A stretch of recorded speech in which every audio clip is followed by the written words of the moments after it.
আসসালামু আলাইকুম। আশা করি সবাই অনেক অনেক ভালো আছেন। আলহামদুলিল্লাহ আমি দৈনন্দিন জীবনে যেসব কাজগুলো করে থাকি সেটার একটা ভিডিও করে আপনাদের দেখানোর চেষ্টা করি। আজকে আমাদের কাজ হচ্ছে আমরা পেঁয়াজের জন্য ঘর তৈরি করব এবং সেখানেই আমরা মাচা পাতবো।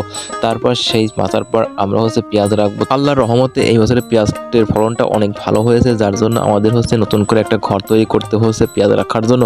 এর জন্য আমরা সারাদিন ভরে এই পেঁয়াজের ঘরটা তৈরি করতেছি। পেঁয়াজের ঘর ওঠানোর কাজ শেষ করে আমরা এখানে পেঁয়াজের চাং তৈরি করবো এবং পেঁয়াজের চাং তৈরি করে পেঁয়াজগুলো আমাদের এই চাঙে রাখতে হবে। কারণ কিছুদিন যাবত আবার মেঘলা মেঘলা আবহাওয়া হচ্ছে এবং বৃষ্টি হওয়ার সম্ভাবনা আছে, যার জন্য আমাদের এই কাজটা দ্রুত শেষ করতে হবে। এবং এরই মধ্যে আমাদের পেঁয়াজের ঘর ওঠানোর কাজ সম্পূর্ণ শেষ হয়ে গেছে। তারপর আমরা চাংটা পেতে তারপর আমাদের এই পেঁয়াজগুলো ওঠানোর কাজ শুরু করলাম। কারণ আমাদের এইখানে অনেক পেঁয়াজ রাখতে হবে, যার জন্য আমরা পেঁয়াজ ওঠানোর কাজ শুরু করে দিলাম। কারণ আমাদের অনেকগুলো পেঁয়াজই দুয়ারের পার রাখা আছে এবং মেঘলা মেঘলা আবহাওয়া বৃষ্টি হতে পারে, যার জন্য আমাদের চাঙের উপর আমরা পেঁয়াজ রাখা শুরু করে দিয়েছি এবং আল্লাহর রহমতে এরই মধ্যে আমরা অনেকটাই পেঁয়াজ উঠিয়ে ফেলছি চাঙের মধ্যে। আসলে আমাদের এই চাঙের উপর 40% জমির পেঁয়াজ উঠানো লাগবে।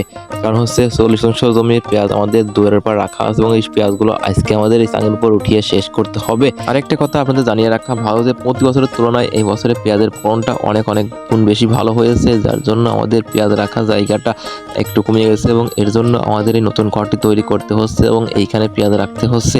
এবং পেঁয়াজ ওঠাতে ওঠাতে আমাদের প্রায় রাত হয়ে যায় এবং রাতের সময়ও আমরা পেঁয়াজ উঠাচ্ছি, কারণ আকাশে কালো মেঘ জমে গেছে এবং মেঘে এখন তখন বৃষ্টি হতে পারে। এর জন্য আমাদের এই সমস্ত পেঁয়াজগুলো উঠিয়ে আজকে শেষ করতে হবে এবং আমাদের এই পেঁয়াজ ওঠানোর শেষে আল্লাহর রহমতে বৃষ্টি শুরু হয়ে যায়। এরই মধ্যে দেখতে দেখতে আমাদের চাঙে সমস্ত পেঁয়াজ ওঠানোর কাজ সম্পূর্ণ শেষ হয়ে গেছে। তারপর সুন্দরভাবে পেঁয়াজগুলো সুন্দর করে রেখে দিলাম এবং কিছু চাঙের নিচে পড়ে গেছে এবং সেগুলো ডিশের মধ্যে তুলে চাঙের উপর রেখে দেবো। এদিকে আমার ছোট ভাই অনেক কষ্ট করতে আছে, দিন রাত 24 ঘন্টায় তার কাজ করতে অনেক কষ্ট হচ্ছে।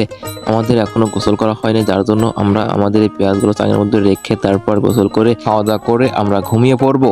সবাই ভালো থাকবেন এবং আমাদের জন্য দোয়া করবেন, আমাদের ফসলের জন্য বেশি বেশি বারাকাত দান করে। আসসালামু আলাইকুম রহমতুল্লাহি ওয়া বারাকাতুহু।